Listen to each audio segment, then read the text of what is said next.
আসসালামু আলাইকুম। আগামীকাল মার্কেট কেমন যেতে পারে যদি এই বিষয়ে বলি।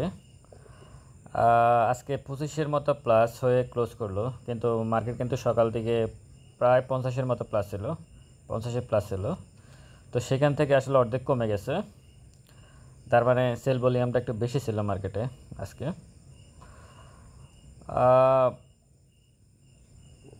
674 কোটি টাকার লেনদেন গতকালকের কাছাকাছি। খুব বেশি আসলে ভলিউম নিয়ে খুব তেমন কিছু বলার নাই। তো আজকে মার্কেট যতটুকু ভালো ছিল পুরোটা আসলে ব্যাংকিং সেক্টরের উপর নির্ভর করে ভালো ছিল। সেটা টপে হোক, ভ্যালুতে হোক, ভলিউমে হোক বা ট্রেডে হোক। ট্রেডে শুধু লিন্ডিবিডি একটু আছে, লিন্ডিবিডির রেকর্ড ডেট আছে সম্ভবত 25 তারিখে না 26 তারিখে। সে 41% ক্যাশ ডিভিডেন্ড দিয়েছে, 4100%।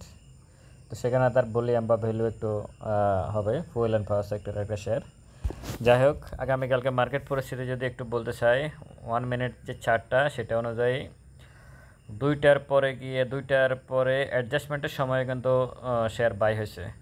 লাল যে ক্যান্ডেলগুলো দেখতেছেন ওগুলো সেল ছিল, এবং বড় একটা বাই ছিল লাস্ট মুহূর্তে। তো বাইটা বেশিরভাগই ছিল ব্যাংকের শেয়ারের বাই ছিল খুব বেশি আজকে। সেল বাই দুইটাই বেশি ছিল ব্যাংকের শেয়ারের। এখন 5 তারিখের পরে আসলে যেটা হয়েছিল, সেখানে ব্যাংকের শেয়ারগুলো বাই ভলিউম অনেক বেশি এবং ভালো করছিল। ধারণা করছে হয়তো ব্যাংকের পর হয়তো ইন্স্যুরেন্স বা টেক্সটাইল এগুলো ভালো করতে পারে, কিন্তু সেটা করে না, আবারও ঘুরে ফিরে ব্যাংকের দিকে আসছে এবং সেটা ইসলামী গণনার যে ব্যাংকগুলো সেগুলো ভালো করতেছে। তো 1 মিনিট চার্ট অনুযায়ী আমি বলবো পজিটিভ মার্কেট আগামীকালকের জন্য। এখন বাকিটা দেখার বিষয় কী হয়। আর ছোটো ছোটো সারাদিনে ছোটো ছোটো কিছু ভলিউম ছিল, বাই ছিল, সেল ছিল, মাঝে মাঝে বড় বড়। তবে একটা জিনিস মার্কেটে, সেটা হচ্ছে মার্কেটে সেলের পরিমাণটা বেশি, মানে বাইয়ের থেকে সেলের পরিমাণটা বেশি। যার কারণে আসলে আপনারা যখন একটা সেক্টর, শুধু ব্যাংক সেক্টরগুলো দেখতেছেন ভালো করতেছে, কিন্তু মার্কেট প্লাস থাকার পরেও অন্যান্য সেক্টরগুলো খারাপ করতেছে। এটা আসলে ব্যাংকে সেল ভলিউমটা বেশি থাকার কারণে এটা হচ্ছে। আশা করি আস্তে আস্তে অন্যান্য সেক্টরও ভালো করবে। তো এখন এর বাইরে যদি আমরা ক্যান্ডেল নিয়ে একটু আলোচনা করি, এটা তো 1 মিনিট চার্ট দেখলাম, এবার ক্যান্ডেল নিয়ে যদি একটা বলি। ক্যান্ডেলটা যেখানে আছে উপরে অনেক বড় উইক, 1 মিনিট চার্ট অনুযায়ী মার্কেট পজিটিভ। মার্কেট আরও তিনটা জিনিস থেকে পজিটিভ। সেটা হচ্ছে হিস্টোগ্রামের বারটা অনেক ছোট হয়ে গেছে, এই দিক থেকে পজিটিভ। যে কোনো মুহূর্তে বাই সিগন্যাল আসবে, ম্যাকডি অনুযায়ী বাই সিগন্যাল চলে আসবে হয়তো, এবং মুভিং অ্যাভারেজ 14 দিনের ভ্যালু অনুযায়ী বাই সিগন্যাল চলে আসছে। মুভিং অ্যাভারেজের ভ্যালু হচ্ছে 5716 আর মার্কেটের প্রাইস হচ্ছে 5760। তো সুতরাং এটা নর্মাল একটা প্রসেস যে মার্কেট কিছুদিন প্লাস থাকার সম্ভাবনা আছে। কিন্তু যে এই ক্যান্ডেলটা দেখতেছেন সবুজ ক্যান্ডেল, এটা কিন্তু খুব বেশি পজিটিভ না। ক্যান্ডেলটা পজিটিভ না। 1 মিনিট চার্ট অনুযায়ী পজিটিভ, ম্যাকডি অনুযায়ী পজিটিভ, হিস্টোগ্রামের বার অনুযায়ী পজিটিভ, মুভিং অ্যাভারেজ 14 দিনের ভ্যালু অনুযায়ী মার্কেট পজিটিভ।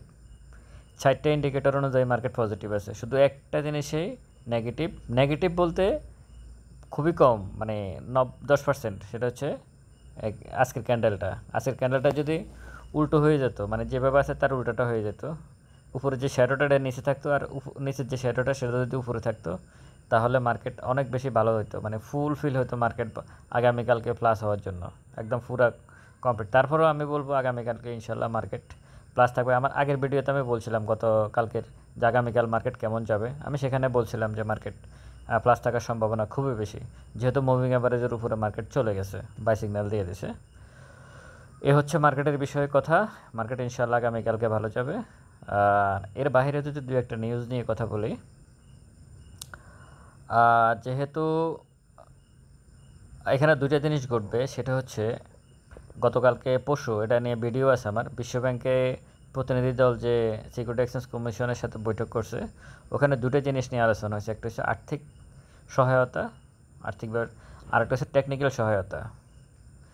টেকনিক্যাল সহায়তাটা খুবই জরুরি।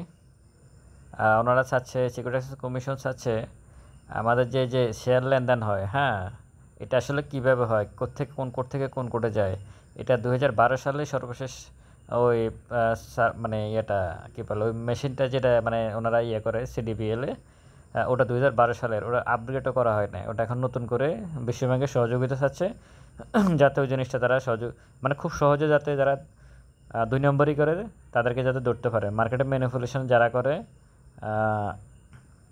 তাদেরকে ধরতে পারে।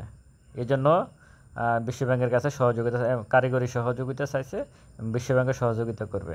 সুতরাং আমার কাছে মনে হয় কেন জানে, মার্কেট গেমলার যারা, মার্কেট মেকার, মার্কেট গেমলার যারা, তাদের মনে হয় দিন আস্তে আস্তে ছোট হয়ে আসতেছে।